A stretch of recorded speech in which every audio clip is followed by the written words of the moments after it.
રાજકોટ કોંગ્રેસના 12 જેટલા ઉમેદવારોને જુનાગઢ એક રિસોર્ટમાં રાખી મૂકવામાં આવ્યા હતા, જે ફોર્મ પાછું ખેંચાય ત્યાં સુધી ન આવે અથવા તો ફોર્મ ખેંચવાનું આવે ત્યારે સલામતી પૂર્વક લઈ આવે. અને તેમ છતાંય સુરત, અમદાવાદ, સૂત્રાપાડા, રાજકોટ સહિતના તમામ જગ્યાએ આપણે બધાએ એવા દ્રશ્યો જોયા, છીના ઝપટી, જેને શબ્દ વાપરીએ હસમુખભાઈ ગાંધીની ભાષામાં, સમકાલીનના તંત્ર, છીના ઝપટી. તો એવી છીના ઝપટી થઈ સર.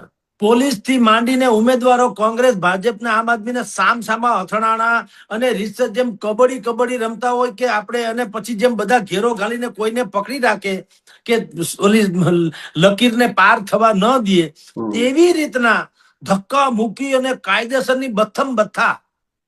હવે આ પણ પહેલી વાર આપણે જોયું.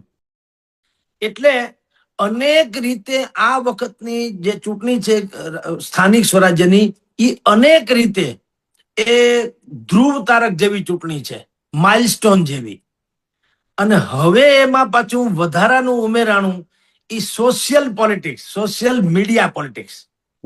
આ સાહેબ એક બહુ રસપ્રદ અને સુંદર વળાંક છે. હું તો એને સુંદર વળાંક કહીશ, કારણ કે 9,962 જેટલી ટોટલ આ જે સ્થાનિક સ્વરાજ્યની ચૂંટણી છે, ગ્રામ પંચાયત, તાલુકા, જિલ્લા, નગરપાલિકા અને મહાનગરપાલિકા, આ બધાની જે થાય છે, તો 9,992 જેટલી બેઠક છે. એમાં 32,000 જેટલા સેવકો, નગર સેવકો અથવા તો જન સેવકોએ સેવા કરવા માટે થઈને પોતાની આહુતિ આપી હતી.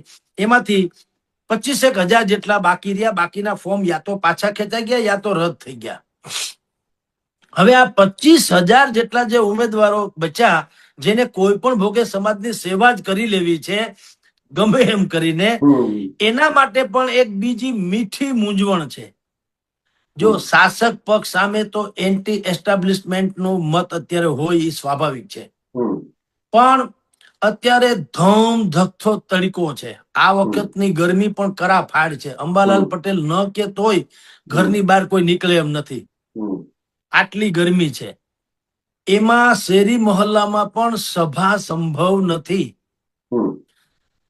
જનતા બિલકુલ બધાની મર્યાદા જાણી ચૂકી છે કે નગર સેવક પાસે કેટલી ક્ષમતા છે. એટલે હવે મોટી મોટી કોઈ વાયદા વેપાર કરે, કોઈને ક્યાંય રસ નથી. બધા માને જ છે કે જો વાયદાનું પાલન, તમે જે કયો છો વચનો, એ આપવા માટે હોત, એને બદલે જો પાળવા માટે હોત, તો અમુક લોકોએ મત માગવા જ ન પડે, કારણ કે કરેલા કર્મના બદલા તો મળી જ જાય.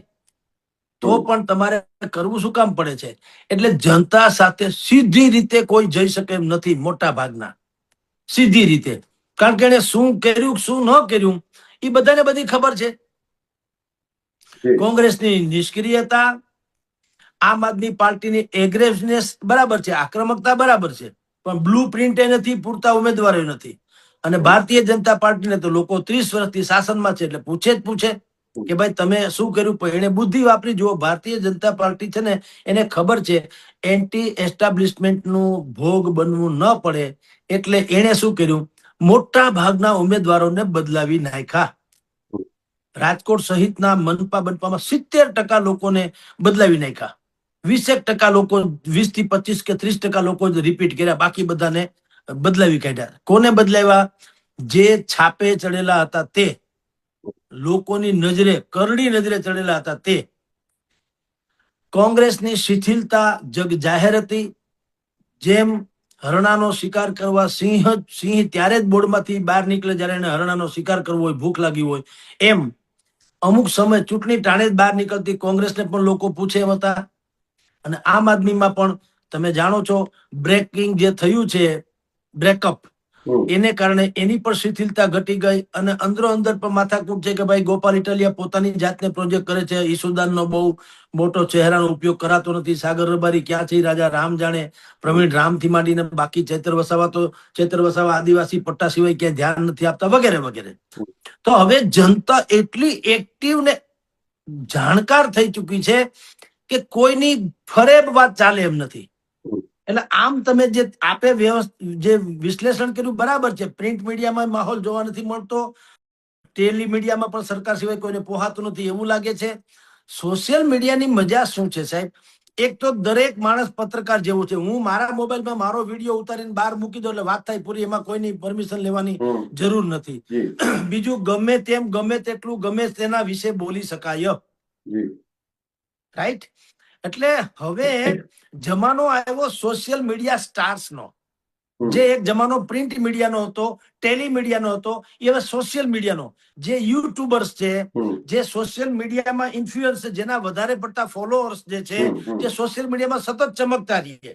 આપણે જેમ અહીંયા ગુજરાતમાં નીતિન જાની જે છે, ખજૂરભાઈ જેને કે છે, તો નીતિન જાની થી માંડી રાધિકા રાઠોડ, વિરાજ ગેલાણી, ગીજુભાઈ, ધવલ દોમડિયા, બીજા એક રાજુભાઈ, જાનકીભાઈ બોડીવાલા વગેરે વગેરે, એમ તો બની ગજેરા, કીર્તિ પટેલ, કોણ નથી, જે લોકો સોશિયલ મીડિયામાં ભયંકર રીતે એક્ટિવ છે, જેના ટૂંકા શોર્ટ્સ જેને કહી શકાય, એ શોર્ટ્સ વિડીયો પણ બહુ જોવાતા હોય.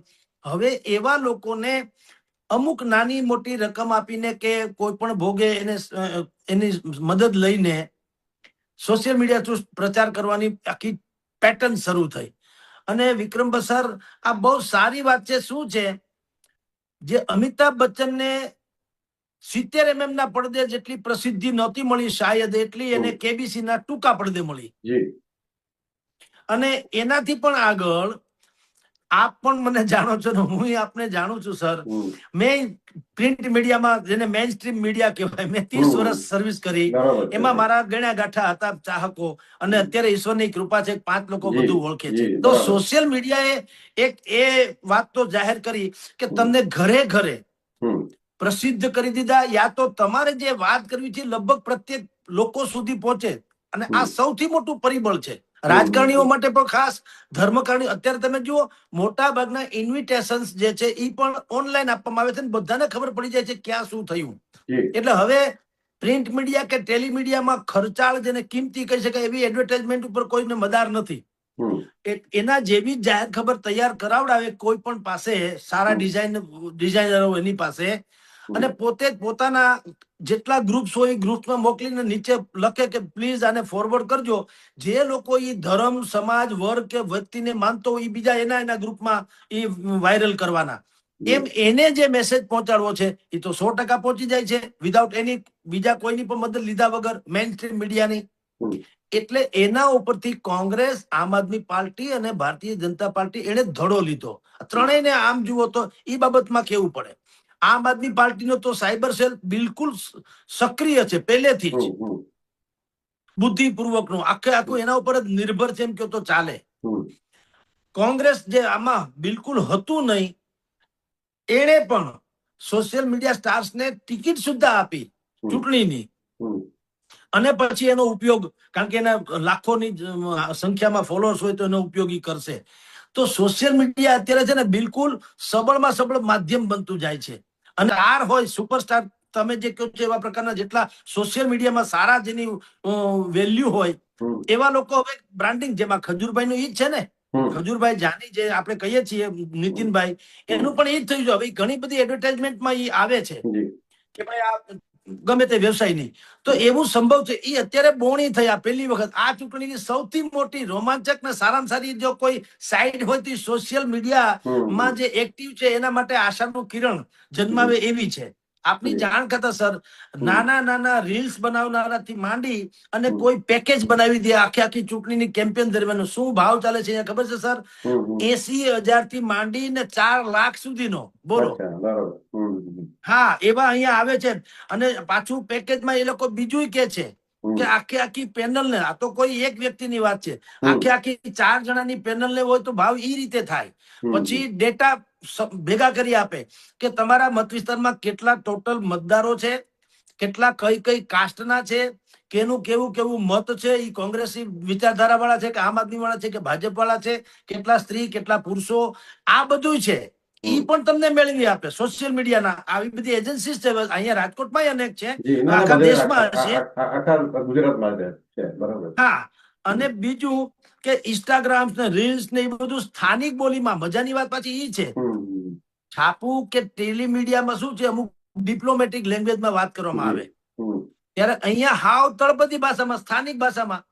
બિલકુલ એવી રીલ્સ બનાવવામાં અને બીજું કે જે ઉમેદવારે પોતાના જ મત વિસ્તારની વાત કરવી હોય તો જો તમે કોમન એજન્ડામાં સભા કરો તો એમાં તો ઓવરઓલ આખા શહેરની સમસ્યાની વાત આવે અને બધાનો પ્રચાર કરે. કોઈ કેજરીવાલ આવે, અમિત ચાવડા આવે કે ઈસુદાન આવે કે ભાઈ અહીંયા હર્ષ સંઘવીજી આવે, તો એ લોકો શું કરે, આખે આખા યા ભાજપ કોંગ્રેસ યા તો આમ આદમીનો પ્રચાર કરે, કોઈ ઇન્ડિવિજ્યુઅલ નહીં. સોશિયલ મીડિયાની મજા એ છે કે જે પોતે જે વોર્ડમાં ચૂંટણી લડી રહ્યા છે એના જેટલા જે ગ્રુપ બનાવે અથવા તો બનાવવામાં આવ્યા હોય એને એ કે ભાઈ હું તમારે અહીંયા ફલાણી કામ જે છે હું પૂરું કરી દઈશ, તો એના મતદારોને થાય કે અમને આ ઠોસ વચન મળ્યું એમ, ખાલી મભમ નહીં.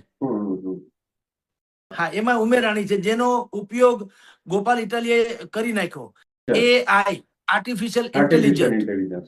હા, એ કેશુભાઈ એને આશીર્વાદ આપતા હોય એવો એને જે તે સમયે કર્યું હતું. હવે એનો ઉપયોગ થશે અહીંયા રાજકોટમાં કે ત્યાં તમારે અમદાવાદમાં કે સુરત વડોદરામાં જ્યાં પણ જે પક્ષના મહાન હસ્તીઓ થઈ ગયા હોય અથવા તો સમાજ સુધારકો યા ધર્મગુરુઓ, તો AI ના ઉપયોગથી પણ પોતે આશીર્વાદ લેતા હોય અથવા તો આને બ્રાન્ડિંગ કરતા હોય કે આને મત આપજો એવી અપીલ કરતા હોય એવા વિડીયો AI થી પણ બહાર પડી શકે.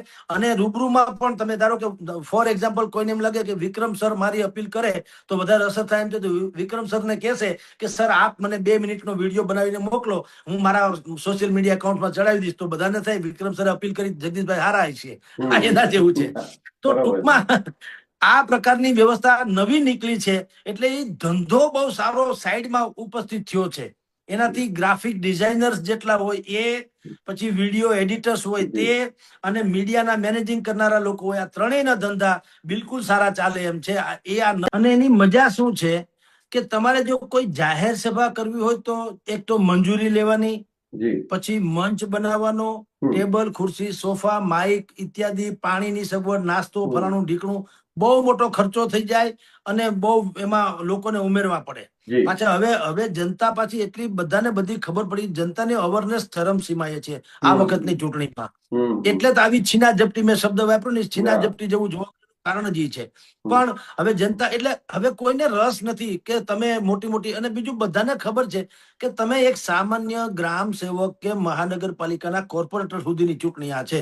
એટલે કોઈ હવે આમાં એવો વાયદો તો ન કરી શકે કે ભાઈ મને તમે જો જીતાડી દેશો તો હું જે હાર્મેસ સ્ટ્રીટ જે છે એ જે છે આખું ખોલી દઈશ અને ત્યાંથી આપણા વાહનો જે છે પેટ્રોલ ડીઝલ નહીં આવે, એવું તો કઈ છે નહીં. એવા વાયદા થઈ શકે એમ નથી.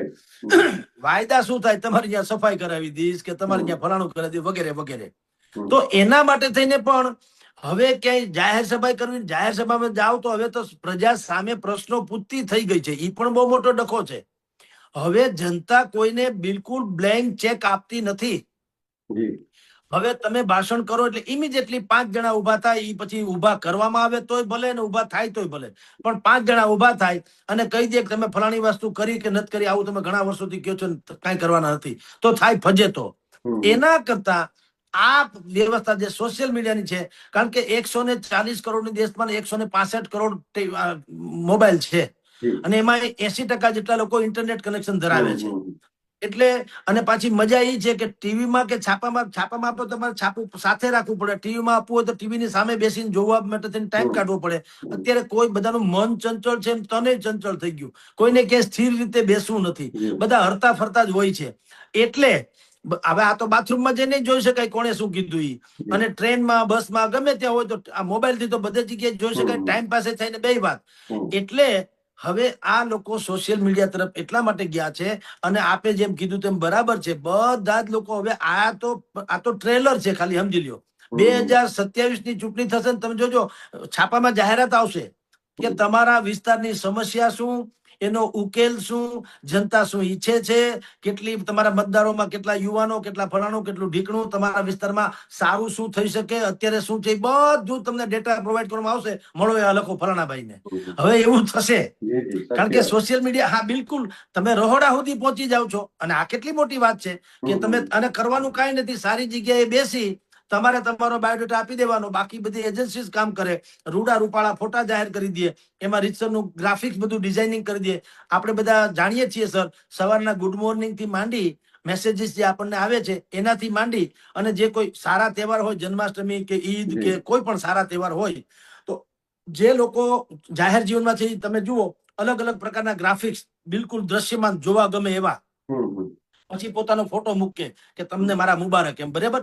હવે એવું આ ચૂંટણીમાં થઈ જાય તો કેટલી મોટી વાત છે કે ઘરે ઘર સુધી પહોંચી, એક તો ચહેરો જાણીતો થઈ જાય, કારણ કે દરેક વાયરલ જ કરવાનું છે, બીજું તો કઈ છે નહીં. હવે એ જે જુએ એને ખબર પડી જાય કે ફલાણાભાઈ ઉભા છે, અને એનાથી બીજું થશે, ફીડબેક પણ મળી જાય છે, કારણ કે કોમેન્ટ્સ જે લોકો લખે એનાથી ખબર પડી જાય જનતા શું ઈચ્છે છે, સારું કે માઠું. ઈ ફીડબેક બેઠા બેઠ મળી જાય. એટલે આ તો બહુ મોટો આવિષ્કાર છે આ વખતની ચૂંટણીમાં. સોશિયલ મીડિયામાં પ્રચારનું જે અત્યારે ચલણ શરૂ થયું છે 2027માં પરાકાષ્ઠા હશે, અને પછી જે 29માં લોકસભા વખતે તો હાહાકાર મચી જવાનો. પણ હવે એનું ગુજરાતી એ છે કે મોટે ભાગે તમે એવા વાયદા ક્યાંય ચાલે એમ નથી કે જે તમે વાયદા આપીને વયા જાવ ને જનતા એમને સાંભળી લે. ઇમિડિયેટલી એક તો તમે સીધે સીધું ડાયરેક્ટ ટુ હોમ જે કહે છે ને, ડીટીએચ જેવું, એવું જનતા સાથેનું સીધું કનેક્શન તમારું થવાનું. જનતા તમને ફીડબેક આપવાની કે તમે જે બોલો છો એ કરી શકશો કે કેમ. એટલે ઘણા મોટા અંશે કહું તો લોકતંત્ર માટે બહુ સારામાં સારી કડી જે ખૂટતી હતી જનતા અને તંત્ર વચ્ચેની, એ પણ આમાં સમન્વય થઈ ગઈ. એટલે બે